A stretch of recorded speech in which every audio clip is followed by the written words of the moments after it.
وعلیکم السلام ورحمۃ اللہ وبرکاتہ. آپ سب کیسے ہیں؟ جی الحمدللہ. آپ سنائیں، آپ خیریت سے ہیں؟ طبیعت ٹھیک ہے آپ کی؟ جی الحمدللہ شکر، دعائیں آپ کی. اللہ کو آواز ہر چیز صاف آ رہی ہے؟ جی ماشاءاللہ ٹھیک آ رہی ہے. چلیے الحمدللہ. الحمدللہ رب العالمین والصلاة والسلام علی نبینا محمد وعلی آلہ وصحبہ اجمعین، اما بعد.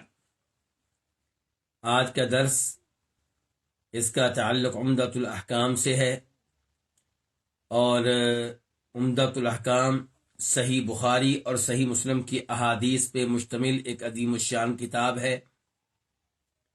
یہ کتاب پڑھنے کا صحیح معنوں میں فائدہ ہم تب اٹھا سکیں گے جب یہ کتاب ہمارے ہاتھوں میں ہوگی، درس کے دوران ہمارے سامنے ہوگی، قلم ہمارے ہاتھ میں ہوگا. کتاب PDF کی شکل میں گروپ میں شیئر کی جا چکی ہے، اس لیے صحیح معنوں میں کتاب سے فائدہ اٹھانے کے لیے آپ اس کتاب کا پرنٹ نکلوائیں، اور ہو سکے تو جلد بھی کروا لیں، تو پھر انشاءاللہ صحیح معنوں میں اس سے آپ فائدہ اٹھا سکیں گے.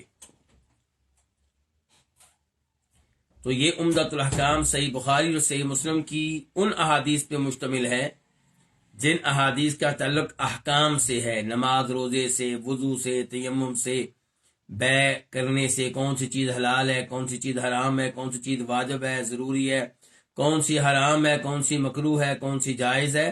ان امور کے بارے میں جو احادیث ہیں ان احادیث پہ مشتمل یہ کتاب ہے، لیکن اس میں صرف بخاری مسلم کی احادیث ہوں گی، دیگر کتب کی احادیث اس میں نہیں ملیں گی. اور ہم آج کل پڑھ رہے ہیں باب المواقیت، نمازوں کے اوقات کے بارے میں. تو اس بارے میں کئی ایک احادیث گزشتہ درس میں ہم پڑھ چکے ہیں، اور آج ہم پڑھیں گے حدیث نمبر 48. عن علی رضی اللہ عنہ، روایت ہے امیر المؤمنین جناب علی بن ابو طالب رضی اللہ تعالی عنہ سے. خلیفہ راشد، مسلمانوں کے چوتھے خلیفہ ہیں، اور ان کا مقام و مرتبہ اسلام میں بہت ہی بلند و بالا ہے. عشرہ مبشرہ میں سے ہیں. یہ وہ عظیم صحابی ہیں جن سے محبت ایمان کی علامت اور نشانی ہے، اور جن سے بغض اور کینہ یہ منافقت کی علامت ہے. لیکن محبت سے مراد وہ محبت جو شریعت کے مطابق ہو، توحید والی محبت. محبت سے مراد غلوب پہ مبنی وہ محبت نہیں ہے جس میں انسان جناب علی کے بارے میں وہ کچھ کہہ جاتا ہے، وہ عقیدہ رکھتا ہے جس عقیدے کی وجہ سے وہ مسلمان ہی نہیں رہتا، دائرہ اسلام سے باہر نکل جاتا ہے. مثال کے طور پہ جناب علی سے دعائیں کرنا غیبانہ طور پہ، یعنی کہ وہ فوت ہو چکے، دنیا سے جا چکے، قبر میں دفن ہو چکے، تو کوئی ان سے دعا کرتا ہے، کہتا ہے یا علی مدد، میری مدد کرے. اس کا مطلب یہ ہے کہ دعا جو اللہ کا حق ہے وہ آپ کسی اور کو دے رہے ہیں، مخلوق کو دے رہے ہیں. جناب علی کا مقام و مرتبہ جتنا بھی بلند ہو جائے، بہرحال انہیں اللہ کا حق نہیں دیا جا سکتا، تو یہ کیا ہو جائے گا؟ شرک ہو جائے گا. تو جناب علی سے وہ محبت جو قرآن و حدیث کے مطابق ہو وہ ایمان کی علامت ہے، لیکن جناب علی سے وہ محبت جو قرآن و حدیث کے خلاف ہو، جو شرک میں مبتلا کر دے، یا جس محبت کی وجہ سے آپ دوسرے صحابہ کرام کو کافر اور مرتد قرار دیں، ایسی محبت جو ہے وہ باعث اجر و ثواب نہیں بنے گی، بلکہ تباہی و بربادی کا باعث بنے گی. مثال کے طور پہ ابو بکر صدیق کو کافر کہے، مرتد کہے، عمر فاروق کو کافر مرتد کہے، اور دعویٰ یہ کرے کہ میں جناب علی سے محبت کرتا ہوں اس لیے میں ایسا کر رہا ہوں. تو ایسا آدمی مسلمان کیسے رہے گا جو ان کو کافر کہہ رہا ہے جن کا نام لے کے کہا گیا کہ جنتی ہیں؟ تو درست جو محبت ہے قرآن و حدیث کے مطابق جناب علی سے ہونی چاہیے، ان کے بیٹوں حسن و حسین سے ہونی چاہیے رضی اللہ تعالیٰ عنہما، ان کی وائف سیدہ فاطمہ سے ہونی چاہیے، اور دیگر آل بیت سے بھی ہونی چاہیے. تو جناب علی اس حدیث کے راوی ہیں. اور دیکھیے ائمہ حدیث کی امانت و دیانت، انہوں نے ایک طرح سے محبت کی ہے عام صحابہ کرام سے بھی اور ان صحابہ کرام سے بھی جن کا تعلق آل بیت سے ہے. وہ احادیث روایت کرتے ہیں جناب علی سے بھی، ابو بکر عمر اور عثمان سے بھی، بلکہ ممکن ہے، فوری طور پہ میں تعداد بتانے کے پوزیشن میں نہیں ہوں، ورنہ ممکن ہے کہ جناب علی کی احادیث جو ائمہ حدیث نے روایت کی ہیں وہ ابو بکر کی احادیث سے، عمر کی احادیث سے، عثمان کی احادیث سے زیادہ ہوں رضی اللہ تعالیٰ عنہم. اللہ ان سب سے راضی ہو چکا اور مزید دعا کرتے ہیں کہ اللہ ان پہ راضی ہو. یہ میں وضاحت کیوں کرتا ہوں؟ کیونکہ آج کل ایسے لوگ پیدا ہو چکے ہیں جو لوگوں کے دلوں میں نفرت داخل کر رہے ہیں. کن کی؟ صحابہ کرام کی. کن کی؟ ائمہ حدیث کی. کن کی؟ گزرے ہوئے تابعین، تبع تابعین کی. کوئی کہہ دے گا کہ ائمہ حدیث ائمہ آل بیت کی حدیث روایت نہیں کرتے اس لیے آل بیت کے دشمن ہیں. یہ سب باتیں غلط ہیں. ائمہ حدیث نے اس معاملے میں کوئی فرق نہیں کیا، اور نہ خود صحابہ کرام اور آل بیت ایک دوسرے کا دشمن سمجھا کرتے تھے. وہ ایک دوسرے سے محبت کرنے والے تھے، ایک دوسرے سے رشتے قائم کرنے والے تھے، ایک دوسرے کے نام پہ اپنے بچوں کے نام رکھنے والے تھے. جناب علی سے روایت ہے کہ نبی علیہ السلام نے فرمایا ان النبی صلی اللہ علیہ وسلم قال یوم الخندق. کب فرمایا؟ خندق والے دن. خندق، جنگ خندق، اس کا دوسرا نام کیا؟ جنگ احزاب. جنگ خندق کا دوسرا نام ہے جنگ احزاب. خندق اس لیے کہ اس موقع پہ مسلمانوں نے خندق کھودی تھی. کیوں خندق کھودی تھی؟ مدینہ کے دفاع کے لیے. دروازہ کھول دیں، شیخ کو گرمی لگ رہی ہے، تھوڑی سی آواز ہے. مسلمانوں نے خندق کھودی تھی.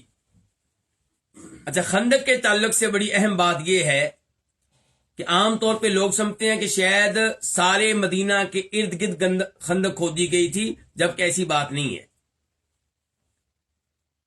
مدینہ پہ حملہ کرنے کے لیے جو مناسب ترین جگہ بنتی ہے یہ وہ جگہ ہے جو حرہ شرقیہ حرہ غربیہ کے درمیان میں ہے. حرہ شرقیہ مشرقی حرہ، حرہ غربیہ مغربی حرہ، مشرقی جانب کا حرہ، مغربی جانب کا حرہ. حرہ سے مراد وہ پتھریلی زمین جس کے اوپر چلنا ممکن نہیں ہوتا، یوں لگتا ہے کہ وہ پتھر چھریوں کی طرح ہوں. تو مدینہ میں ایک مشرقی حرہ تھا، ایک مغربی حرہ تھا. تو جدھر مشرقی حرہ ہے، مغربی حرہ ہے، ادھر سے تو حملہ کرنا ممکن نہیں ہے مدینہ پہ. اسی لیے آپ اگر غور کریں جنگوں پہ جو مکہ والوں نے مسلمانوں سے لڑی ہیں تو آپ یہ دیکھ کر حیران رہ جائیں گے کہ مکہ والے جب مدینہ آتے ہیں تو مدینہ والوں سے ان کی جنگ اس سائڈ پہ نہیں ہوتی جس سائڈ پہ مکہ ہے، بلکہ وہ مدینہ کا چکر کاٹ کے پچھلی جانب سے آتے ہیں. غزوہ احد کو آپ دیکھ لیں، یہ مدینہ کے قبلہ کی جانب نہیں ہے. احد پہاڑ مدینہ کے قبلہ کی جانب کدھر ہے؟ قبلہ کی بیک سائڈ ہے. اب مکہ والوں سے لڑائی ہو تو کدھر ہونی چاہیے؟ مدینہ کی قبلہ والی جانب ہونی چاہیے، لیکن ہو کدھر رہی ہے؟ مدینہ کی بیک سائڈ پہ. تو خندق تو کھودی گئی تھی وہ احد پہاڑ سے لے کر تقریباً جو حرہ ہے مغربی حرہ اس تک کھودی گئی تھی. تو اس خندق کی وجہ سے اس لڑائی کو کیا کہا جاتا ہے؟ جنگ خندق کہا جاتا ہے. کہ اس میں مشورہ تھا کس کا؟ جناب سلمان فارسی رضی اللہ تعالی عنہ کا. کافروں کی تعداد بہت زیادہ تھی. کتنی تعداد تھی کسی کو یاد ہے؟ تقریباً 10,000. بدر کی لڑائی میں کتنے کافر تھے؟ 1,000. احد میں کتنے تھے؟ 3,000. اور اب 10,000. اور یہ اکیلے مشرکین قریش نہیں تھے، اکیلے مشرکین مکہ نہیں تھے، دائیں بائیں دیگر قبائل کو بھی لایا گیا، انہوں نے بھی ان کا ساتھ دیا. اس لیے اس کو جنگ احزاب بھی کہتے ہیں. احزاب حزب کی جمع ہے. حزب ایک گروہ، ایک جماعت، ایک لشکر، احزاب کئی لشکر، گویا کہ اتحادی افواج مل کر حملہ کر رہی ہیں کس پہ؟ مدینہ پہ. تو یہ اس لڑائی کے موقع پہ نماز کے معاملے میں کیا ہوا، یہ اس بارے میں حدیث ہے. تو جناب علی کہتے ہیں کہ نبی علیہ السلام نے کہا خندق والے دن. خندق والا دن کون سا دن ہے؟ وہ سوموار کا دن تھا کہ منگل کا دن تھا؟ کون سا دن تھا؟ بتانا یہ چاہتا ہوں کہ خندق کی لڑائی کے موقع پہ وہ کئی دن بیٹھے رہے ہیں. تو یہاں پہ جب کہا گیا کہ یوم خندق والے دن کہا، تو اس سے مراد کو خاص دن نہیں ہے، مراد یہ کہ خندق کے ایام میں، جن دنوں خندق کی لڑائی لڑی جا رہی تھی ان ایام میں کہا. کیا کہا؟ مل اللہ قبورہم وبیوتہم نارا، اللہ تعالیٰ بھر دے ان کی قبروں کو. کن کی قبروں کو؟ مشرکین کی قبروں کو جو حملہ کرنے کے لیے آئے ہیں. اللہ ان کی قبروں کو اور ان کے گھروں کو بھر دے نارن، کس چیز سے؟ آگ سے.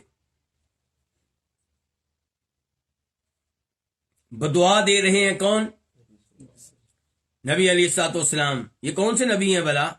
یہ وہ ہیں کہ جن کو طائف میں پتھر پڑے تو بدعا نہیں دی تھی. یہ وہ نبی ہیں جن کے احد کی لڑائی میں دانت شہید کیے گئے، چہرہ زخمی کیا گیا، لیکن بدعا نہیں دی تھی، بلکہ کہا تھا اللہم اغفر لقومی فانہم لا یعلمون، اے اللہ میری قوم کو بخش دے، یہ علم نہیں رکھتے، جاہل لوگ ہیں، ان کو پتہ نہیں ہے. اور آج بدعا دے رہے ہیں.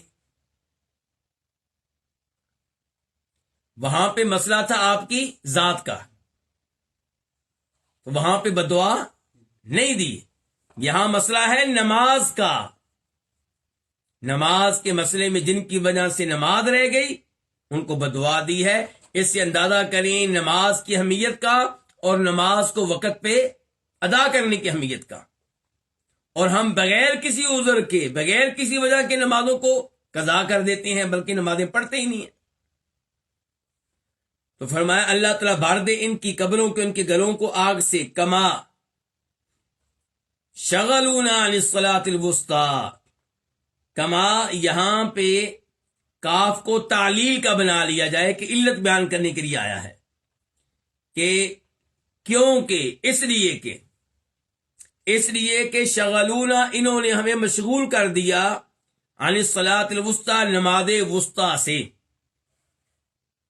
یہ نماز وسطی کون سی ہوتی ہے جی؟ وسطی یہ لفظ جو ہے یہ مؤنث ہے، اس کا مذکر کیا ہوتا ہے؟ اوسط. اوسط کا مؤنث کیا ہے؟ وسطی. اچھا اوسط کس کو کہتے ہیں؟ اوسط کا ایک معنی کیا ہوتا ہے؟ درمیانہ. اور ایک اوسط کا معنی کیا ہوتا ہے؟ افضل. تو یہاں پہ کون سا معنی مراد ہے؟ افضل. جیسا کہ قرآن کریم میں کیا آتا ہے؟ وَكَذَلِكَ جَعَلْنَاكُمْ أُمَّةً، اسی طرح ہم نے تمہیں امت وسط بنایا ہے. تو وہاں پہ کیا درمیانی امت ہے؟ ہم تو سب سے آخری امت ہیں. مراد کیا؟ افضل امت بنایا ہے تمہیں، افضل امت. تو یہاں پہ مراد کیا؟ افضل ترین نماز. کیونکہ انہوں نے ہمیں مشغول کر دیا افضل ترین نماز سے. حتی غابت الشمس، یہاں تک کہ سورج ڈوب گیا، سورج غروب ہو گیا. اس حدیث کو روایت کیا ہے کس نے؟ امام بخاری نے، اور نمبر ہے وہاں پہ 2931. اور دوبارہ روایت کیا امام بخاری نے، نمبر ہے 4111. پہلا نمبر کیا ہے؟ 2931. دوسرا کیا ہے؟ 4111. پھر تیسری بار روایت کیا ہے اس کو امام بخاری نے، اور نمبر کیا جی؟ 4533. 4533. چوتھی بار روایت کیا اس کو امام بخاری نے، نمبر کیا؟ 6396. 6396. تو امام بخاری نے اس حدیث کو کتنی بار روایت کیا ہے؟ 4 بار. اور امام مسلم نے اس کو روایت کیا ہے، اور اس کا نمبر ہے 627. 627. یہاں پہ یہ وضاحت ہو جائے، صحیح بخاری کی تعلق سے کہ امام بخاری نے اس حدیث کو 4 بار روایت کیا، اور ممکن ہے اس سے زیادہ بھی روایت کیا ہو، یہ چند نمبر میں نے بتائیں آپ کو۔ سوال یہ کہ امام بخاری کی حدیث کو بار بار کیوں روایت کرتے ہیں؟ کیونکہ صحیح بخاری کتاب ہے حدیث کی اور فقہ کی، حدیث کی اور فقہ کی، یعنی کہ آپ مسند احمد کو دیکھ لیں، امام احمد کی کتاب جو مسند ہے اس میں تقریباً 30,000 حدیثیں ہیں۔ کیا وہ حدیث کی کتاب ہے کہ ساتھ ساتھ فقہ کی کتاب بھی ہے؟ صرف حدیث کی کتاب ہے، فقہ کی کتاب نہیں ہے۔ یعنی کہ امام احمد کیا کرتے ہیں، پہلے حدیث لے کر آئیں گے اس کی ابو بکر صدیق کی رضی اللہ عنہ، پھر عمر فاروق کی، پھر جناب عثمان کی، پھر جناب علی کی، پھر کسی اور صحابی کی۔ ہر صحابی کی احادیث الگ الگ انہوں نے جمع کر دی ہیں۔ کیا ان احادیث سے امام احمد نے کوئی مسئلہ اخذ کیا؟ نہیں۔ ابو بکر صدیق رضی اللہ عنہ کی روایت کردہ حدیث ایک جگہ پہ ہوں گی، چاہے ان کا تعلق حج سے ہو، چاہے نماز سے ہو، چاہے زکوٰۃ سے ہو، چاہے روزوں سے ہو۔ لیکن امام بخاری نے جو حدیث کی کتاب لکھی ہے وہ حدیث کی کتاب بھی ہے، فقہ کی کتاب بھی ہے، مسائل اخذ کرتے ہیں۔ تو ایک حدیث سے اگر 4 مسئلے معلوم ہو رہے ہیں تو اس حدیث کو 4 دفعہ لے کر آتے ہیں۔ اب اسی حدیث کو آپ لے لیں، پہلے جو نمبر ہے اس کا وہ کیا جی، 2931 2931، وہاں پہ امام بخاری نے ذرا عنوان کیا قائم کیا ہے، باب کیا قائم کیا ہے، کہتے ہیں باب الدعاء علی المشرکین بالہزیمۃ والزلزلہ، کہ باب اس بارے میں ہے کہ مشرکین کے خلاف یہ بدعا کی جا سکتی ہے کہ اللہ ان کو شکست دے اور اللہ ان کو ہلا کر رکھ دے، جھنجھوڑ کر رکھ دے۔ تو اس حدیث کو امام بخاری اس لیے لے کر آئے ہیں وہاں پہ۔ پھر جب وہ لے کر آئے ہیں 4111 4111 میں، تو وہاں پہ باب کا کیا قائم کیا، باب غزوۃ الخندق، کہ یہ باب ہے خندق کی لڑائی کے بارے میں۔ تو وہاں پہ جنگ خندق کے بارے میں جتنی حدیث ہیں وہ لے کر آئے ہیں، تو وہاں دوبارہ اس کو لے کر آئے ہیں۔ پھر امام بخاری نے کیا کیا، جب وہ حدیث نمبر 4533 میں اس کو لے کر آئے ہیں 4533، تو وہ کتاب التفسیر ہے۔ وہ صحیح بخاری کے اندر کون سی کتاب ہے، کتاب التفسیر۔ تو وہاں پہ باب قائم کرتے ہیں، باب حافظوا علی الصلوات والصلاۃ الوسطی، کہ تفسیر الصلاۃ الوسطی کی، کہ نماز وسطی کس کو کہتے ہیں۔ تو یہ ہے امام بخاری کی محنت۔ تو اس لحاظ سے آپ کے امام بخاری کی صحیح بخاری میں کتنی حدیث ہیں جی ٹوٹل؟ 7000 سے زیادہ۔ تکرار ختم کر دیا جائے جیسے اس حدیث کا تکرار ہے، تو پھر حدیث کتنی باقی بچتی ہیں؟ 4000۔ آپ اندازہ کریں امام بخاری جو لاکھوں حدیث کے حافظ سے صحیح بخاری میں صرف 7500 حدیث لے کر آئی ہیں، اور ان میں سے بھی تکرار کو نکال دیا جائے تو باقی کتنی بچتی ہیں؟ 4000۔ خلاصہ عمدہ ترین حدیث جن کے اوپر شک و شبہ نہ ہو سکے وہ حدیث لے کر آئے۔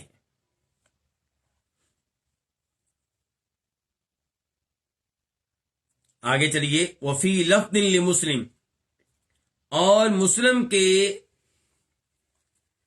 ایک لفظ میں یوں ہے کہ شغلونا عن الصلاۃ الوسطی، انہوں نے ہمیں مشغول کیے رکھا نماز وسطی سے، افضل ترین نماز سے، صلاۃ العصر، کس نماز سے؟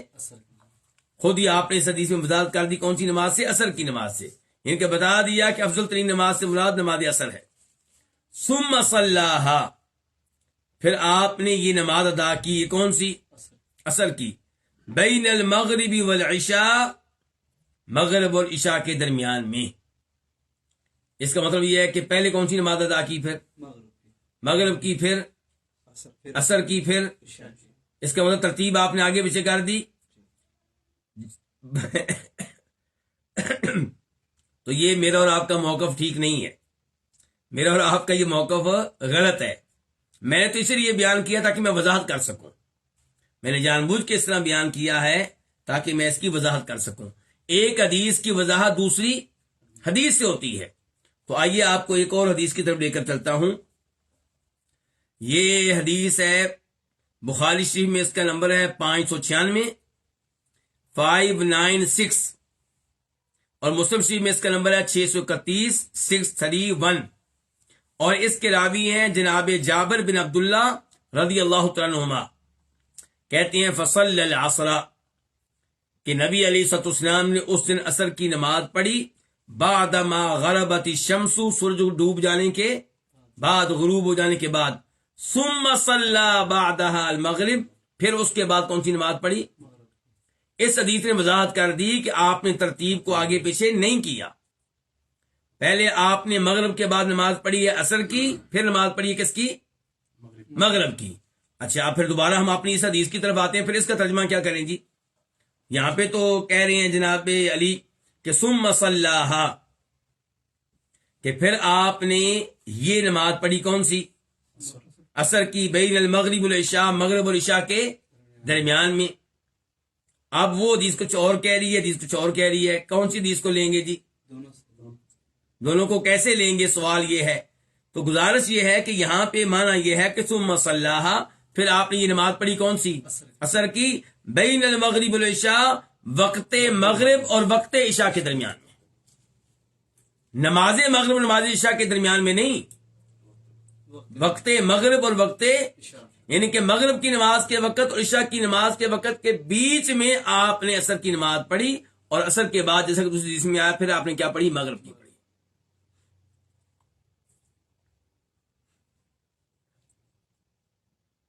اور اچھا یہ مسلم شریف میں یہ الفاظ آئے ہیں تو ان کا نمبر کیا ہے؟ ان کا نمبر بھی 627 ہے، 627۔ اچھا اوپر بھی 627 تھا اور اب یہاں پہ بھی 627 ہے، یہ نمبر ایک ہی کیوں ہے؟ تو یاد رکھیے گا کہ امام مسلم اور امام بخاری میں ایک بڑا فرق ہے۔ امام بخاری ایک حدیث کو اپنی صحیح بخاری میں کئی بار لے کر آتے ہیں، امام مسلم عام طور پہ ایک حدیث کو ایک بار ہی لے کر آتے ہیں، لیکن جب لے کر آتے ہیں تو وہاں پہ اس حدیث کے دائیں بائیں جتنی باتیں ہیں وہ ذکر کر دیتے ہیں، اسی جگہ پہ ذکر کر دیتے ہیں۔ مثال کے طور پہ جناب علی کی حدیث ہوگی تو پہلے وہ الفاظ ذکر کر دی جو بھی اوپر ہم نے سب سے پہلے پڑھے تھے، پھر دوسری روایت میں ان کے الفاظ آئے سند کی تھوڑی سی تبدیلی کے ساتھ، مثال کے طور پہ تو وہ بھی ذکر کر دیے، تو ایک ہی جگہ پہ وہ سارے الفاظ ذکر کر دیتے ہیں، تو علماء کرام اس لیے اس حدیث کو نمبر ایک ہی دیتے ہیں، پھر نمبر ایک ہی دیتے ہیں عام طور پہ۔ البتہ کئی علماء کرام اس صحابی کی ہر سند کو الگ نمبر دیتے ہیں، اس لیے صحیح مسلم کی نمبرنگ میں کئی دفعہ فرق ہو جاتا ہے۔ یعنی کہ جناب علی کی حدیث ہے مثال کے طور پہ، ابھی ہم نے اس کی کتنی سندیں پڑھی ہیں؟ 2، تو اب عام طور پہ علماء کرام دونوں کو نمبر کون سا دیں گے؟ ایک ہی، 627 627۔ اور کئی علماء کرام کیا کرتے ہیں؟ وہ الگ الگ نمبر دیتے ہیں، وہ سند گنتے ہیں، متن نہیں گنتے۔ وَلَهُ، اور اس کی روایت میں ہے، کس کی روایت میں؟ مسلم کی روایت میں، عن عبداللہ بن مسعود رضی اللہ عنہ، اور مسلم میں روایت ہے عبداللہ بن مسعود رضی اللہ عنہ سے، قال، انہوں نے کہا۔ یہ کون ہے عبداللہ بن مسعود؟ الہذلی الکوفی، مشہور و معروف صحابی ہیں، ان صحابہ کے نام میں سے جو بہت پہلے مسلمان ہو گئے تھے، مکہ میں مسلمان ہو گئے تھے، اور انہوں نے ہجرت کی ہے اسلام کے لیے، کئی ایک جنگوں میں حصہ لیا ہے، ابو جہل کو قتل کرنے میں، بدر کی لڑائی میں ان کا بھی بڑا کردار تھا۔ قال، یہ کہتے ہیں، حبس المشرکون رسول اللہ صلی اللہ علیہ وسلم، مشرکین نے روکے رکھا، کس کو؟ اللہ کے رسول علیہ الصلوۃ والسلام کو، کس چیز سے؟ عن صلاۃ العصر، کون سی نماز سے؟ عصر کی نماز سے۔ حتی احمرت الشمس اب اصفرت، یہاں تک کہ سورج سرخ ہو گیا، یا عبداللہ بن مسعود نے کہا کہ زرد ہو گیا۔ تو یہ او کس لیے آیا ہے؟ شک کے لیے، شک ہو گیا کس کو؟ اس راوی کو جو عبداللہ بن مسعود سے حدیث لینے والے ہیں، عبداللہ بن مسعود کے شاگرد کو یا ان کے شاگرد کے شاگرد کو شک ہوا ہے کہ عبداللہ بن مسعود نے کیا کہا تھا حدیث بیان کرتے ہوئے، کیا انہوں نے کہا تھا کہ سورج سرخ ہو گیا یا کہا تھا سورج زرد ہو گیا؟ اس سے پتہ چلا کس چیز کا؟ محدثین کی امانت اور دیانت کا، حدیث بیان کرنے میں وہ کتنے محتاط ہیں۔ فقال رسول اللہ صلی اللہ علیہ وسلم، تو فرمایا رسول اللہ صلی اللہ علیہ وسلم نے، شغلونا عن الصلاۃ الوسطی، انہوں نے ہمیں مشغول کیے رکھا افضل ترین نماز سے، صلاۃ العصر، عصر کی نماز سے، ملأ اللہ اجوافہم وقبورہم نارا، اللہ تعالیٰ بھر دے ان کے پیٹ کو اور ان کی قبروں کو آگ سے، او قالا، یا انہوں نے کہا، کنہوں نے؟ عبداللہ بن مسعود نے، یعنی کہ عبداللہ بن مسعود نے جب یہ حدیث بیان کی تو انہوں نے اللہ کے رسول کے الفاظ نقل کرتے ہوئے یا تو کہا تھا مالا اللہ، یا کہا تھا حش اللہ، حشا اور مالا دونوں کا معنی بھر دے، دونوں کا معنی ایک ہی ہے کہ حش اللہ، اللہ بھر دے ان کے پیٹوں کو اور ان کی قبروں کو آگ سے۔ یہاں سے بھی آپ اندازہ کر سکتے ہیں محدثین کی امانت و دیانت کا کہ کیسے حدیث بیان کرنے میں وہ احتیاط کرتے ہیں کہ کہتے ہیں کہ یا مالا کہا تھا یا حشا کہا تھا۔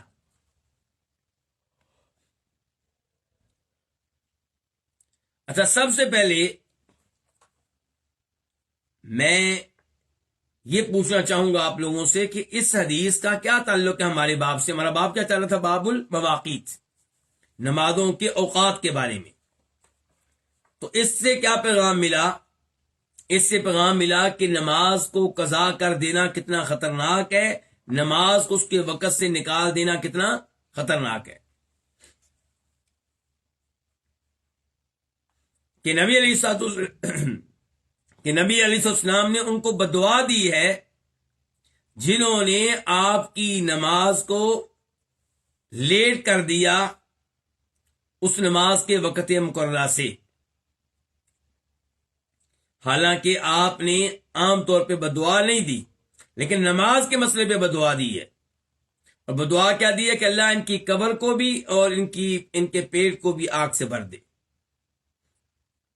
گویا کہ اللہ تعالیٰ ان کی دنیا بھی خراب کر دے، ان کی آخرت بھی خراب کر دے۔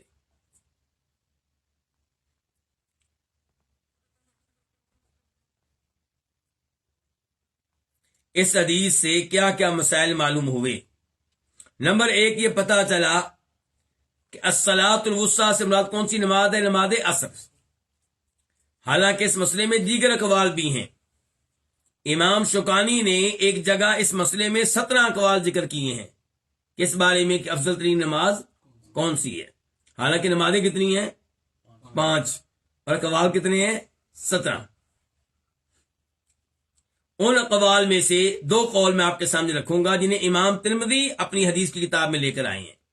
امام ترمذی کہتے ہیں کہ زید بن ثابت صحابی اور سیدہ عائشہ کا موقف یہ تھا کہ نماز وسطیٰ سے مراد، افضل نماز سے مراد نماز ظہر ہے، نماز ظہر ہے۔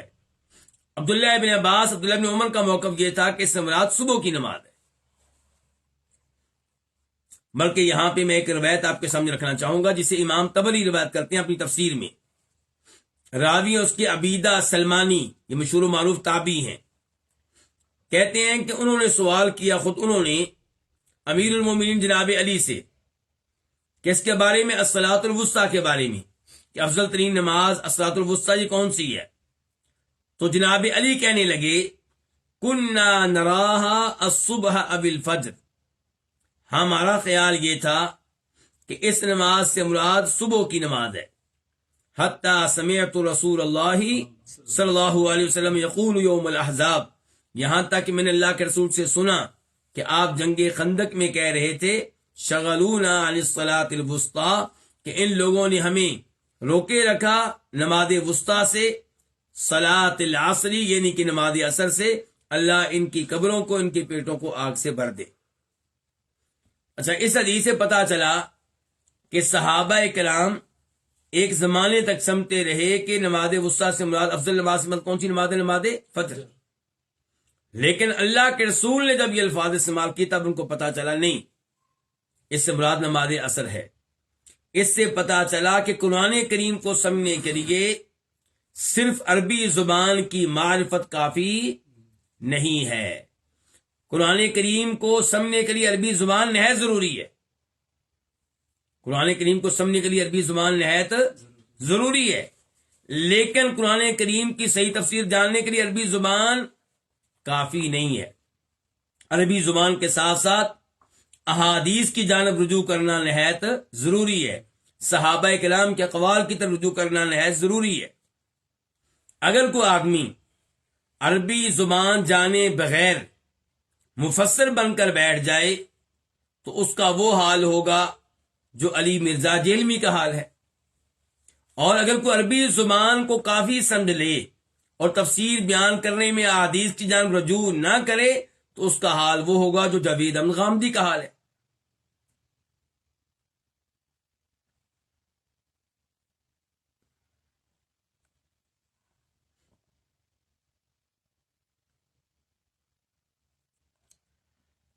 اس کے بعد یہ واضح ہو گیا کہ نماز وسطیٰ سے مراد کون سی نماز ہے؟ نماز عصر۔ اس سے پتہ چلا کہ نماز عصر کی کیا اہمیت ہے، اور اس کی اہمیت کا تذکرہ آیا تو میں ایک حدیث آپ کے سامنے رکھ دوں، بخاری شریف کی حدیث نمبر 553 553۔ ابو الملیح کہتے ہیں کہ ہم مشہور و معروف صحابی بریدہ کے ساتھ تھے ایک جنگ میں، اور اس دن بادل تھے، تو انہوں نے کہا بکرو بصلاۃ العصر، جلدی سے عصر کی نماز پڑھ لو، کیونکہ کیا ہے؟ بادل ہے۔ فإن النبی صلی اللہ علیہ وسلم قال، کیونکہ اللہ کے نبی علیہ الصلوۃ والسلام کا فرمان ہے من ترک صلاۃ العصر فقد حبط عملہ، جو عصر کی نماز ترک کرے اس کے اعمال ضائع ہو جاتے ہیں۔ اندازہ کیجیے عصر کی نماز کی کیا اہمیت ہے۔ اس حدیث سے جو مسائل ہمیں معلوم ہو رہے ہیں ان میں سے ایک یہ ہے کہ نماز کو انتہائی مجبوری میں قضا کیا جا سکتا ہے۔ نبی علیہ السلام نے اس موقع پہ عصر کی نماز کو قضا کیا کہ نہیں کیا؟ چلے جی، پھر اب آپ کی کیا رائے ہے؟ لگتا ہے ایک دفعہ پھر آپ میری باتوں میں آ گئے۔ عصر کی نماز کو قضا کیا جا سکتا ہے، کئی علماء کرام نے یہ مسئلہ یہاں سے، کسی بھی نماز کو انتہائی مجبوری میں قضا کیا جا سکتا ہے، کچھ علماء کرام نے یہ مسئلہ اخذ کیا اس حدیث سے، لیکن صحیح بات یہ ہے کہ یہ تب کا واقعہ ہے جب اللہ نے نماز خوف کا حکم نازل نہیں کیا تھا۔ اس کے بعد نماز خوف کا حکم نازل کر دیا گیا۔ کیا مطلب؟ جتنا بھی خوف ہو نماز وقت پہ ادا کرنی ہے، بلکہ کوشش کرنی ہے کہ آپ کیا کریں؟ جماعت کریں۔ نبی علیہ السلام نے جنگوں میں دشمن جب کے سامنے تھا جماعت کے ساتھ نماز پڑھائی، آپ امام بنے اور مسلمانوں کا ایک گروہ آپ کے پیچھے مقتدی بنا، آپ نے ان کو ایک رکعت پڑھائی، پھر انہوں نے کھڑے ہو کے ایک رکعت ادا کر لی اور سلام پھیر کے 2 رکعتیں پڑھ کے چلے گئے۔ دوسرا گروہ آیا جو پہلے دشمن کے سامنے کھڑا تھا، تو ان کی جگہ پہ یہ چلے گئے جو پہلے اللہ کے رسول کے پیچھے کھڑے تھے۔ اب وہ آ گئے، آپ نے ان کو ایک رکعت پڑھائی، یعنی کہ آپ ایک رکعت پڑھانے کے بعد بیٹھے ہوئے ہیں یا ایک رکعت پڑھانے کے بعد کھڑے ہیں اور دوسرے گروہ کا کیا کر رہے ہیں؟ ان کے آنے کا انتظار کر رہے ہیں۔ جب دوسرا گروہ آیا پھر آپ نے ان کو ایک رکعت پڑھائی، پھر آپ اتحیات میں بیٹھے ہوئے ہیں اور ان لوگوں نے ایک رکعت اور پڑھی۔ جب انہوں نے ایک رکعت اور پڑھ لی، ان کی 2 رکعتیں ہو گئی، تو آپ نے سلام پھیر دیا۔ اب کیا ہوا؟ آپ کی بھی 2 رکعتیں ہو گئیں اور ان کی بھی 2 رکعتیں ہو گئی۔ ایک رکعت اللہ کے رسول کے ساتھ پڑھی اور ایک رکعت خود پڑھی۔ کہنے کا مطلب یہ ہے کہ دشمن سامنے کھڑا ہے پھر بھی نماز پڑھی گئی ہے، جماعت کے ساتھ پڑھی گئی ہے۔ تو اس سے پیغام کیا ملا کہ نماز کو قضا کرنے کی اجازت نہیں ہے، بلکہ اے مردو نماز کو گھر میں پڑھنے کی اجازت نہیں ہے، جماعت کے ساتھ مسجد میں پڑھو۔ صحابہ کرام نے تو دشمن کی تلواروں کے سامنے، نیزوں کے سامنے باجماعت نماز پڑھی ہے۔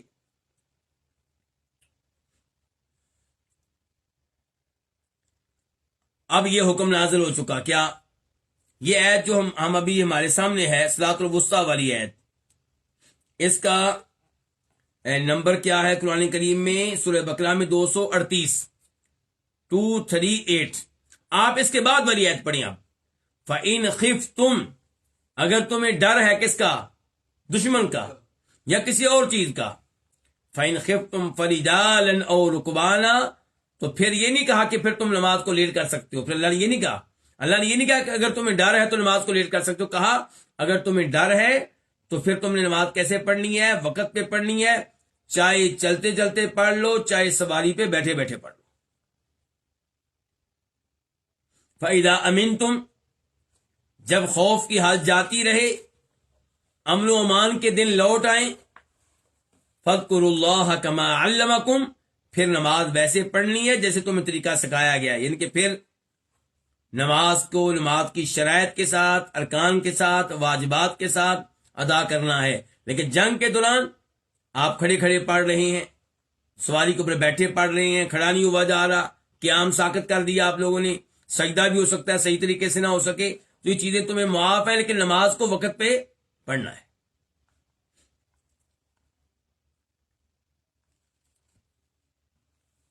اس حدیث سے پتا چلا کہ اگر کوئی سویا رہ گیا، اس نے قصد نہیں کیا نماز کو یعنی کہ لیٹ کرنے کا، لیکن نیند غالب آ گئی، اس کو پتہ ہی نہیں چلا، بندوبست اس نے کیا تھا نماز کو وقت پہ پڑھنے کا، الارم لگایا تھا، والدہ سے کہا تھا مجھے اٹھا دینا، بیگم سے کہا تھا مجھے اٹھا دینا، اولاد سے کہا تھا مجھے اٹھا دینا، دوستوں سے کہا تھا مجھے اٹھا دینا، لیکن پھر بھی نہیں اٹھ سکا، کسی نے نہیں اٹھایا، نماز رہ گئی ہے، تو کب پڑھے گا؟ فوراً پڑھے گا. نبی علیہ السلام نے عصر کی نماز کب پڑھی ہے؟ یہ سورج ڈوبنے کے بعد. یہ نہیں کہا کہ کل مغرب کے ساتھ یہ پڑھنی ہے، کل عصر کے ساتھ یہ پڑھنی ہے. آج کل پاکستان انڈیا میں لوگوں کو کیا فتویٰ دیا جا رہا ہے کہ جو آج نماز قضا ہوگی آپ کی عصر کی، کب پڑھیں گے آپ؟ کل عصر کے ساتھ. تو یہ فتویٰ درست نہیں ہے. وہ نماز پڑھی جائے گی جاگنے کے فوراً بعد، جب نماز کا ہوش نہیں رہا، جب ہوش آیا فوراً وہ نماز پڑھیں جو آپ کی رہ گئی ہے، جو قضا ہو گئی ہے. اس حدیث سے پتا چلا کہ ظالم کے خلاف اتنی بددعا کی جا سکتی جتنا اس نے کیا کیا ہے؟ ظلم کیا ہے. اور اللہ تعالیٰ فرماتے ہیں لا يحب اللہ الجہر بالسوء من القول الا من ظلم. اس ایسے بھی پتا چلتا ہے کہ بددعا کی جا سکتی ہے ظالم کے خلاف، لیکن اتنی کو بددعا کریں جتنا اس نے آپ پہ ظلم کیا ہے.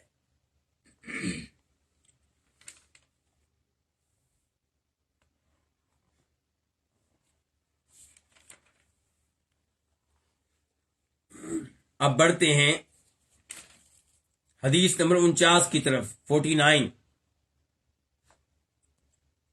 عن عبداللہ ابن عباس رضی اللہ عنہما قال، روایت ہے عبداللہ ابن عباس رضی اللہ عنہما سے، قال انہوں نے کہا. عبداللہ ابن عباس کا کیا تعارف ہے جی؟ جناب علی بھی، پچھلے راوی کون تھے؟ جناب علی. وہ اللہ کے نبی کے کیا لگتے ہیں؟ چچا کے بیٹے. داماد تو بعد میں بنے نا، آپ کے کیا لگتے ہیں؟ چچا کے بیٹے. اچھا وہ آل بیت میں سے کیوں ہیں؟ اس لیے کہ آپ کے داماد ہیں، یا اس لیے کہ آپ کے چچا کے بیٹے ہیں؟ اس لیے کہ آپ کے چچا کے بیٹے ہیں. اگر داماد ہونے کی وجہ سے وہ آل بیت میں سے ہوتے تو حضرت عثمان بھی آل بیت میں سے ہوتے، پھر ابو العاص بھی آل بیت میں سے ہوتے. تو وہ داماد ہونے کی وجہ سے آل بیت میں سے نہیں ہے، بلکہ چچا کے بیٹے ہونے کی وجہ سے. تو نبی علیہ الصلوۃ والسلام کا جو آل بیت ہیں وہ کون ہیں؟ آپ کی اولاد نمبر 1 ہو گیا، نمبر 2 آپ کی بیویاں، نمبر 3 آپ کے مسلمان چچا اور آپ کے چچاؤں کی مسلمان اولاد. تو پھر عبداللہ بن عباس آل بیت میں سے ہیں یا نہیں؟ صحیح بات یہ کہ آل بیت میں سے ہیں، لیکن افسوس آل بیت کا نام سب سے زیادہ لینے والے اور آل بیت کا نام لے کر لوگوں کی ہمدردی حاصل کرنے والے ان سب کو آل بیت میں سے شمار ہی نہیں کرتے. نہ آپ کی بیویوں کو، نہ آپ کے چچا عباس کو، نہ آپ کے چچا عباس کے بیٹوں کو، اور نہ ہی دیگر آپ کے چچاؤں کی اولاد کو. تو صحیح بات کیا کہ عبداللہ بن عباس کے میں سے ہیں؟ آل بیت میں سے ہیں. اور عبداللہ بن عباس آپ کے چچا عباس کے وہ بیٹے ہیں جن کو آپ نے دعا دی تھی کہ یا اللہ ان کو قرآن کا مفسر بنا، قرآن کا ترجمان بنا، قرآن کا عالم بنا، اور بنے، علم میں بہت آگے گئے. یہ کہتے ہیں کہ آتم النبی صلی اللہ علیہ وسلم بالعشاء، کہ آپ نے عشاء کی نماز کو انتہائی اندھیرے میں کر دیا. آتما لیٹ کر کے اندھیرے میں کر دیا، بہت اندھیرے میں کر دیا. فخرج عمر، تو امیر المؤمنین جناب عمر نکلے. فقال، اور کہا، الصلاۃ یا رسول اللہ، نماز اے اللہ کے رسول. کیا کہا ہے؟ نماز اے اللہ کے رسول. نماز کو کیا ہے جی؟ تو یہ ادب ہے ان کا کہ یہ نہیں اب اللہ کے رسول سے کہہ سکتے اللہ کے رسول نکلیے نماز کے لیے، نماز پڑھائیے، بس اتنا کہہ دیے نماز اے اللہ کے رسول. تو ایسا ہم اردو میں بھی کرتے ہیں. تو اس سے پہلے فعل محذوف ہوگا، مثال کے طور پہ صلی بنا، اللہ کے رسول میں نماز پڑھائیے، یا احضر الصلاۃ، اللہ کے نبی نماز کے لیے حاضر ہو جائیں، تشریف لے آئیں. رقد النساء والصبیان، سو گئے بچے، عورتیں بھی اور بچے بھی. تو بچے اور عورتیں سو گئے تو اس کا اللہ کے رسول سے کیا تعلق جی؟ مراد وہ عورتیں وہ بچے ہیں جو مسجد میں نماز پڑھنے کے لیے آئے ہوئے ہیں، جو مسجد میں نماز پڑھنے کے لیے آئے ہوئے ہیں. فخرج، تو نکلے نبی علیہ الصلوۃ والسلام. کہاں سے نکلے ہوں گے؟ اپنے حجرے سے، اپنے گھر سے. ورأسہ یقطر، واو حالیہ ہے، جب کہ آپ کا سر اس سے قطرے ٹپک رہے تھے. اس کا مطلب ہے کہ آپ غسل کر کے آ رہے ہیں. یقول، اس حال میں کہ آپ کہہ رہے تھے، جب آپ نکلے تو آپ کہہ رہے تھے لولا ان اشق علی امتی، اگر یہ بات نہ ہو کہ میں اپنی امت کو مشقت میں ڈال دوں گا. او، یا آپ نے کہا علی الناس، کہ اگر یہ بات نہ ہو کہ میں لوگوں کو مشقت میں ڈال دوں گا. یا آپ نے لفظ امت بولا تھا، یہ لفظ ناس بولا تھا، لوگ. اور دیکھیں دقت علماء حدیث کی کہ وہ چاہتے تو ان الفاظ میں سے ایک لفظ کو بیان کر دیتے، دوسرے کو غائب کر دیتے، لیکن نہیں. ایمانداری، احتیاط، تقوی، پرہیزگاری دیکھیے ان کی. کہتے ہیں کہ یا تو اللہ کے رسول نے کہا تھا امتی، یا کیا کہا تھا الناس، کہ اگر یہ بات نہ ہو کہ میں اپنی امت کو مشقت میں ڈال دوں گا یا لوگوں کو مشقت میں ڈال دوں گا، اگر یہ بات نہ ہو تو لامرتہم، تو البتہ میں ان کو حکم دوں، یقیناً میں ان کو حکم دوں، بہذ الصلاۃ، اس نماز کو ادا کرنے کا. کون سی نماز؟ عشاء کی نماز کو. حادثہ، اس وقت میں. اچھا، سب سے پہلے اس حدیث کو روایت کس نے کیا؟ امام بخاری نے. نمبر کیا ہے؟ 7239، 7239. اور اس کو روایت کی امام مسلم نے. نمبر کیا ہے؟ 642، 642.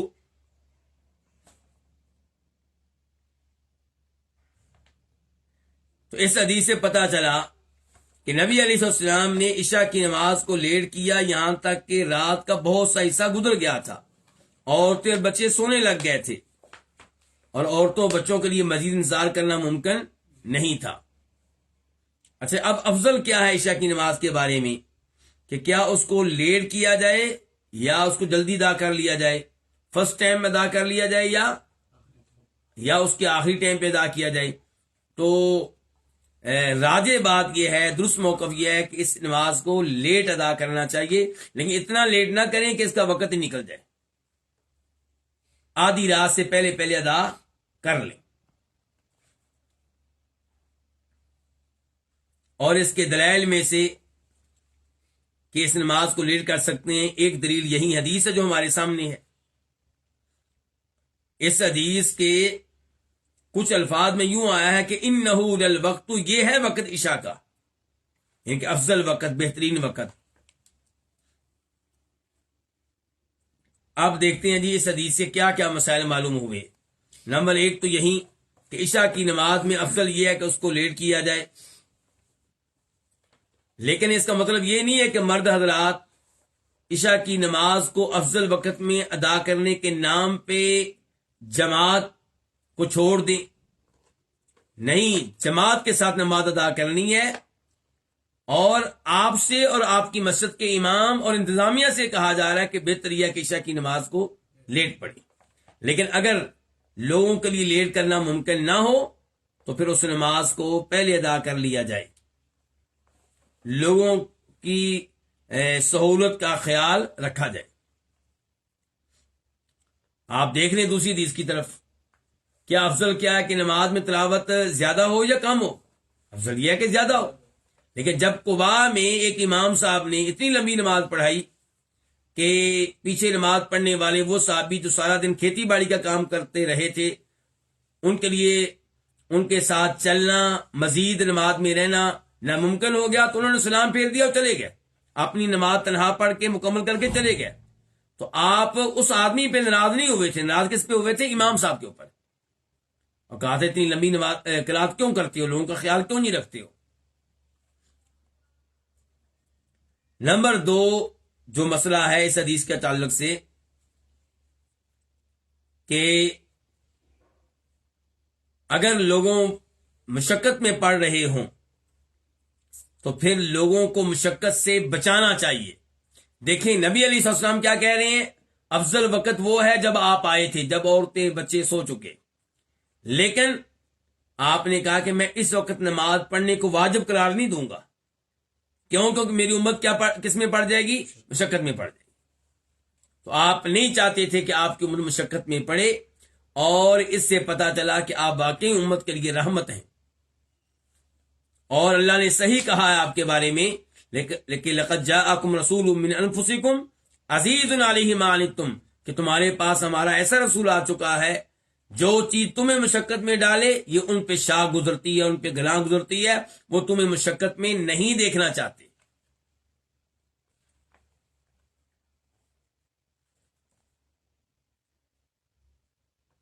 اس حدیث سے پتا چلا کہ کبھی وہ عمل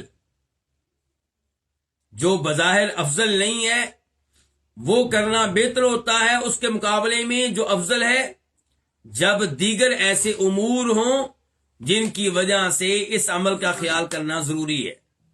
اور یہاں پہ یہی کچھ ہوا، افضل کیا ہے کہ نماز عشاء کی لیٹ کریں، لیکن آپ نے لیٹ ادا کرنے کا حکم نہیں دیا، لوگوں کی سہولت کا خیال رکھتے ہوئے، لوگوں کو مشقت سے بچاتے ہوئے۔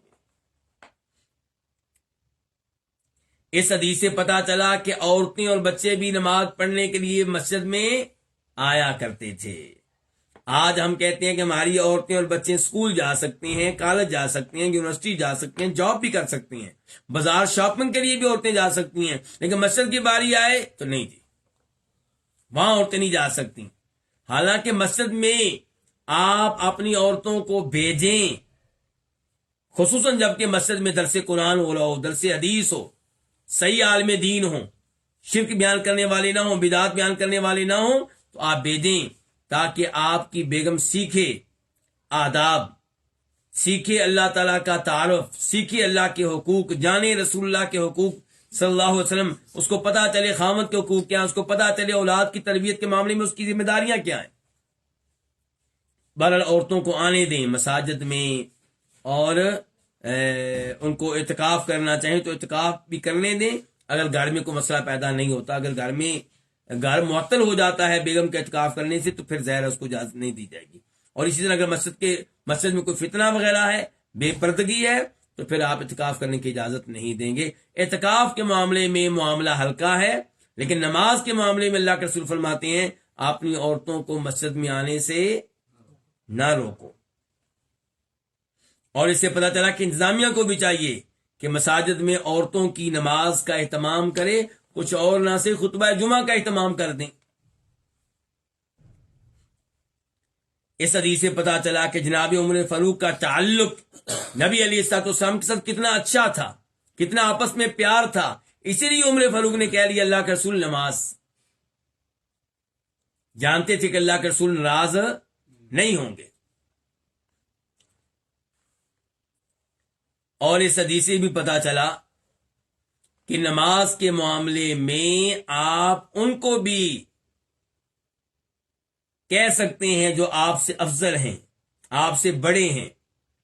کئی دفعہ ایسا ہوتا ہے آپ کے استاد، آپ کے والد صاحب نمازی ہیں، لیکن کسی نماز کے معاملے میں غفلت کا شکار ہو رہے ہیں، کسی اور معاملے میں اتنے ڈوبے ہوئے ہیں کہ ان کو پتہ ہی نہیں چلا کہ اذان ہو چکی ہے، جماعت کھڑی ہونے والی ہے، یا نماز قضا ہو رہی ہے تو آپ وہاں پہ ان کو خبردار کریں گے. نبی علیہ السلام کو عمر فاروق نے یہاں کہہ دیا کہ اللہ کے رسول نماز اور دیگر لوگوں کا معاملہ تو کیا ہے, ہلکا ہے. یہ تھی حدیث نمبر 49. اب آئیے حدیث نمبر 50 کی طرف, یعنی کہ حدیث کون سی ہو گئی, 50. عن عائشہ رضی اللہ عنہا عن النبی صلی اللہ علیہ وسلم قال, روایت ہے سیدہ عائشہ رضی اللہ عنہا سے.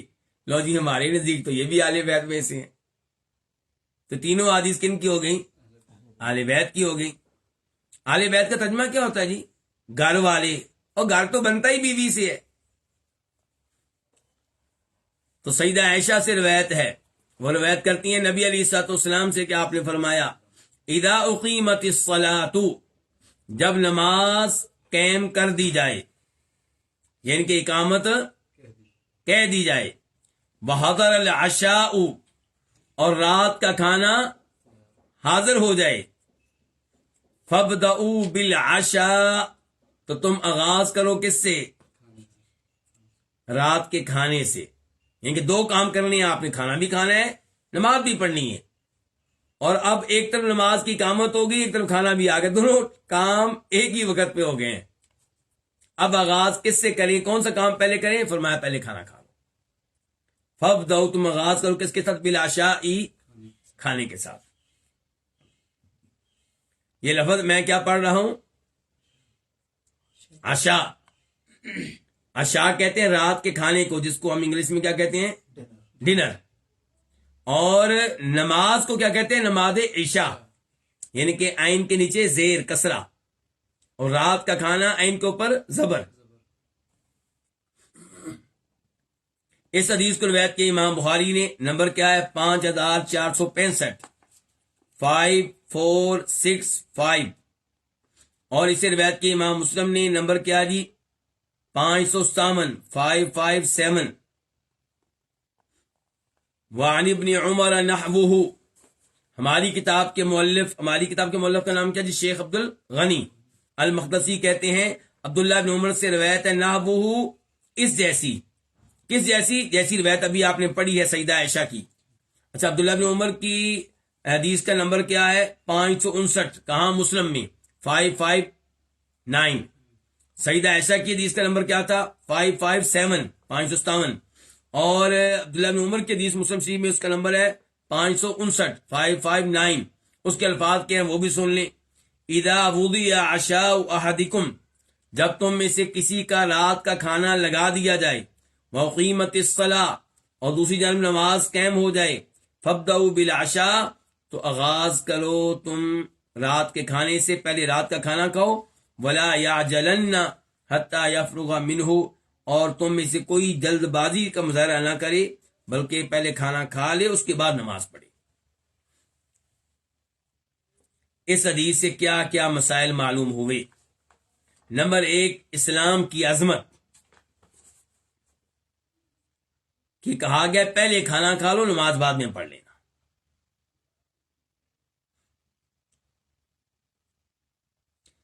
نمبر 2, اس سے پتا چلا کہ نماز میں اصل اہمیت کس کی ہے, دل کی توجہ کی.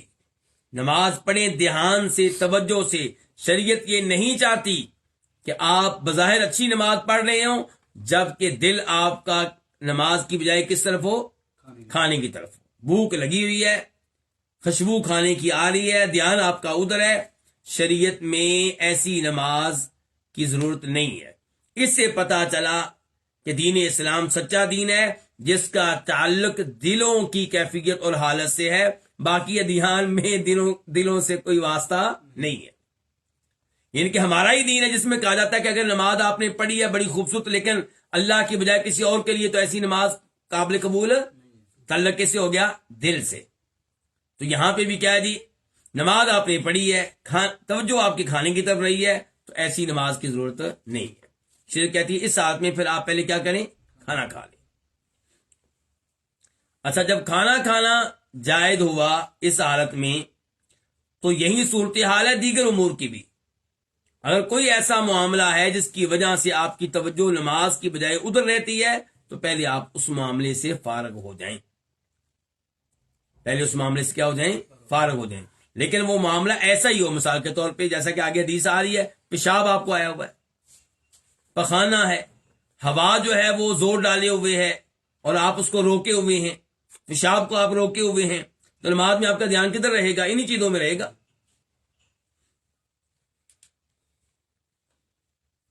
لیکن یہاں پہ یہ بات ذہن میں رہے کہ پہلے کھانا بعد میں نماز، یہ کب ہے؟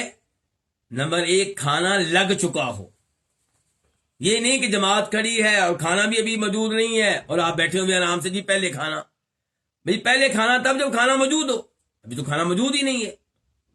دوسرے نمبر پہ یہ حکم تب ہے جب کھانا موجود ہو اور آپ کو بھوک لگی ہو، کھانے کی شدید خواہش ہو، تو پھر پہلے کھانا بعد میں نماز ہے۔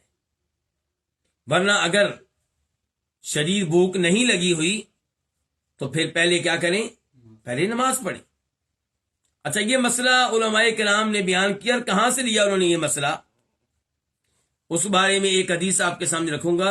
یہ حدیث کے راوی ہیں انس رضی اللہ عنہ، اور نمبر ہے اس کا 557 مسلم شریف میں، کہ اذا قرب العشاء، جب پیش کر دیا جائے رات کا کھانا، وحضرت الصلاۃ، نماز کا وقت ہو جائے، فابدؤوا به، تو آغاز کھانے سے کرو، قبل ان تصلوا صلاۃ المغرب، پہلے اس کے کہ تم مغرب کی نماز پڑھو، ولا تعجلوا عن عشائکم، اور رات کے کھانے کو چھوڑ کے نماز کے لیے جلدی نہ کرو۔ تو یہاں پہ جو مغرب کی نماز کا تذکرہ آیا ہے، اس سے پتہ چل رہا ہے کہ یہ اس آدمی کی بات ہو رہی ہے جس نے روزہ رکھا ہوا تھا، روزہ رکھا ہوا تھا، شدید اس کو بھوک لگی ہوئی ہے، تو اس سے کہا جا رہا ہے جی کھانا تمہارا لگ چکا ہے، پہلے کھانا کھا لو، بعد میں نماز پڑھ لینا۔ اچھا، یہاں پہ ایک یہ بھی وضاحت ہو جائے کہ اس کو معمول بنانا جائز نہیں ہے کہ جناب روزانہ کا ٹائم کیا رکھا جا رہا ہے، نماز والا۔ یہ ہے کہ کبھی ایسا ہو گیا، ورنہ آپ کو چاہیے کہ آپ نماز کی پہلے فکر کرتے ہوئے نماز سے بہت پہلے کھانا کھا لیں، تو اس کو معمول بنانا درست نہیں ہوگا۔ ایک حدیث اور ہم پڑھ لیں کیونکہ اس کا تعلق ہے اسی حدیث سے جو بھی ہم نے پڑھی ہے۔ نمبر حدیث کا 51 ولی مسلم ان عائشہ رضی اللہ عنہا، مسلم میں روایت ہے سیدہ عائشہ سے، وہ کہتی ہیں سمعت رسول اللہ صلی اللہ علیہ وسلم یقول، میں نے سنا رسول اللہ صلی اللہ علیہ وسلم سے کہ آپ فرما رہے تھے لا صلاۃ بحضرت الطعام، لا صلاۃ، کوئی نماز نہیں ہے، بحضرت الطعام، کھانے کی موجودگی میں، ولا، اور نہ ہی نماز ہے، وہو، جبکہ، وہو یدافعہ، جبکہ اس کو دھکیل رہی ہوں، کس کو؟ نماز پڑھنے والے کو۔ کیا دھکیل رہی ہوں؟ الخبثانی، دو گندی چیزیں، مراد پیشاب اور پخانہ، ان کے پیشاب اور پخانہ کا اس سے مقابلہ لگا ہوا ہے، وہ پیشاب پخانے کو پیچھے کرتا ہے، پیشاب پخانہ پھر آگے آتا ہے، تو اس حالت میں نماز پڑھنے کی اجازت نہیں ہے۔ الاخبثان، خبیث ترین دو چیزیں، گندی دو چیزیں، پیشاب اور پخانہ۔ اور ولا سے مراد کیا؟ ولا صلاۃ، ایسی پہلے کیا؟ لا صلاۃ بحضرت الطعام، ای لا صلاۃ حاصلۃ، نماز نہیں ہوگی کھانے کی موجودگی میں۔ اچھا، اب سوال یہ پیدا ہوتا ہے کہ کیا جب پیشاب پخانہ زور ڈالے ہوئے ہو تب نماز پڑھنا حرام ہے؟ جواب یہ ہے کہ بالکل یہ حرام ہے۔ اگر پیشاب پخانے کا اتنا زور ہے کہ آپ کی توجہ نماز میں کدھر رہے گی؟ پیشاب پخانے کی طرف، اور اگر ہلکا پھلکا پیشاب ہے جس کی وجہ سے نماز میں آپ کی توجہ پیشاب کی طرف نہیں رہے گی بلکہ نماز کی طرف رہے گی، تو پھر ایسی حالت میں نماز پڑھنا جائز ہے۔ افضل یہی ہے کہ پہلے آپ اس سے فارغ ہو جائیں، کیونکہ تھوڑا بہت جو آپ کا دھیان ہے پیشاب کی طرف، پخانے کی طرف، اس سے بھی فارغ ہو، مکمل توجہ سے نماز پڑھیں۔ اور اس کا مطلب یہ نہیں ہے کہ ہر نماز میں آپ یہ معمول بنا لیں اپنا کہ نماز کے ٹائم جناب واش روم میں داخل ہو گئے، نہیں، اس کا مطلب ہے کہ جب آپ کو پتا ہے کہ آپ کا یہ مسئلہ ہے پیشاب کا، پخانے کا، تو آپ آدھا گھنٹہ پہلے اٹھیں نماز سے، وقت سے فارغ ہوں ان امور سے. کیا جب کہ پیشاب پخانہ زور ڈالے ہوئے ہو تو آپ نماز پڑھ لیں تو آپ کی نماز ہو جائے گی؟ اس مسئلے میں علماء کرام کا اختلاف ہے. یعنی کہ یہ تو صحیح ہے کہ بچنا چاہیے اس کام سے، یہ تو سب کہتے ہیں، لیکن اگر کوئی پڑھ لے ساتھ میں نماز تو اس کا کیا حکم ہوگا؟ اگر اس نے نماز پڑھی اور اس نماز کی وجہ سے اس کی توجہ اس قدر نماز سے ہٹی رہی کہ نماز کا کوئی واجب رہ گیا، نماز کا رکن رہ گیا، سورہ فاتحہ وہ نہیں پڑھ سکا، اس قسم کی صورتحال ہے تو پھر ظاہر ہے اس کی نماز باطل ہے، اس کی نماز نہیں ہے. اور اگر اس نے نماز پڑھ لی، ارکان وغیرہ ادا کیے، اگرچہ توجہ مکمل نہیں تھی تو پھر نماز اس کی انشاءاللہ ہو جائے گی. اگرچہ یہ جو طریقہ اس نے اختیار کیا ہے یہ کوئی اسلام کے لحاظ سے عمدہ طریقہ نہیں ہے.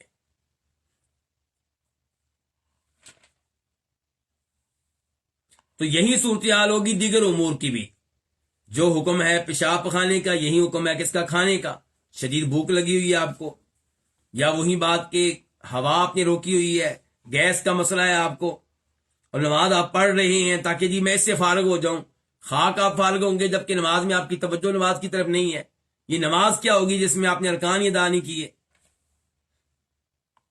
نماز کا مین مقصد کیا ہے؟ نماز میں اللہ کو یاد کرنا، یہ نہیں کہ اللہ سے غافل ہو کے نماز پڑھی جائے. اللہ تعالیٰ کیا فرماتے ہیں سورۃ طٰہٰ میں آیت نمبر 14 میں 14 میں، وَأَقِمِ الصَّلَاةَ لِذِكْرِي، نماز قائم کریں مجھے یاد کرنے کے لیے، میرا ذکر کرنے کے لیے.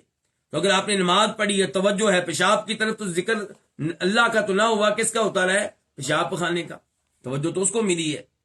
اور اللہ تعالیٰ فرماتے ہیں سورہ اعراف میں آیت نمبر 205 میں 205 میں، وَلَا تَكُن مِّنَ الْغَافِلِينَ، کہ آپ غافل لوگوں میں سے نہ بنیں.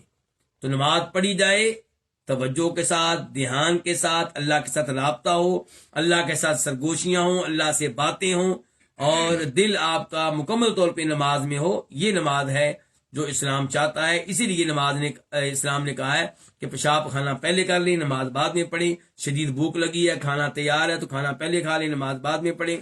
اللہ رب العزت سے دعا ہے کہ اللہ تعالیٰ شریعت کی احکام صحیح معنوں میں سیکھنے کی اور ان پہ عمل پیرا ہونے کی توفیق عنایت فرمائے. وآخر دعوانا ان الحمد للہ رب العالمین. جی آپ سب کوئی سوال تو نہیں ہے؟ ایک سوال ہے، حدیث 51 کا نمبر بخاری، ایک منٹ، حدیث 51 کا نمبر بخاری اور مسلم میں پلیز بتا دیں.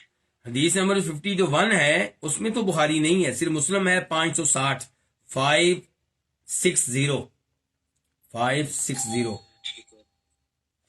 کیا ایک عورت گھر میں دوسری عورتوں کو ہر نماز میں جماعت کروا سکتی ہے؟ کروا سکتی ہے، ثبوت تو ملتا ہے صحیح حدیث سے، لیکن ہر نماز شاید یہ چیز نہ مل سکے. لیکن اگر کوئی کراتی ہے بہرحال ہم اس کو روک نہیں سکتے.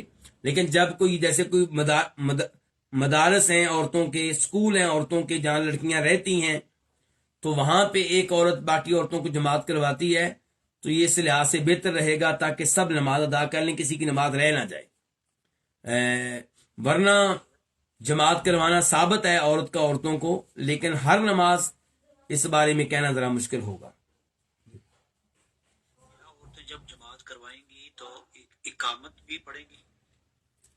ایک تو یہ ہے کہ عورت جب عورتوں کو نماز پڑھائے گی تو یہ عورت پہلی صف کے بیچ میں کھڑی ہوگی، آگے بڑھ کر کھڑی نہیں ہوگی. جہاں تک اقامت کا مسئلہ ہے تو یہ اقامت کہی جا سکتی ہے، بہت اونچی آواز سے نہ کہی جائے، اتنی کو آواز ہو جس سے انہی عورتوں کو آواز آئے، تو انشاءاللہ اس میں کوئی حرج نہیں ہے. اگر مرد گھر میں نماز پڑھتا ہے تو کیا اس کی نماز ہوگی یا نہیں؟ اگر بغیر کسی عذر کے جان بوجھ کے گھر میں نماز پڑھتا ہے تو اس کی نماز ہوگی یا نہیں ہوگی، اس میں کچھ اختلاف ہے. صحیح بات یہ ہے کہ انشاءاللہ نماز ہو جائے گی، لیکن گھر میں نماز پڑھنے پہ گناہ ملے گا. ایک آخری سوال ہے ان کا، زیادہ بہتر کیا ہے عورتوں کے لیے کہ گھر میں نماز پڑھیں یا مسجد میں جماعت کے ساتھ پڑھیں؟ نبی علیہ السلام کی حدیث کا مفہوم یہ ہے کہ عورت کی نماز گھر میں افضل ہے. لیکن یہ بات میری دھیان سے سنی جائے، افضل کا مطلب یہ ہے کہ آپ، یعنی کہ عورت سے بات کر رہا ہوں، آپ گھر میں نماز پڑھتی ہیں، 10 منٹ میں 12 منٹ میں توجہ کے ساتھ وہی توجہ جو مسجد میں ہوگی تو پھر آپ کی گھر کی نماز مسجد کی نماز سے افضل ہے.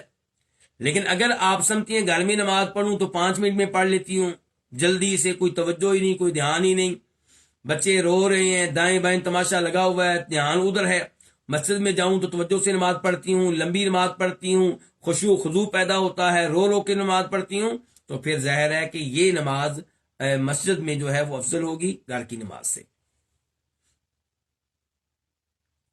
شیخ جزاکم اللہ بارک اللہ فیکم اکرمکم اللہ. اللہ آپ سب کچھ جزائے خیر دے. السلام علیکم. آمین. جزاکم اللہ السلام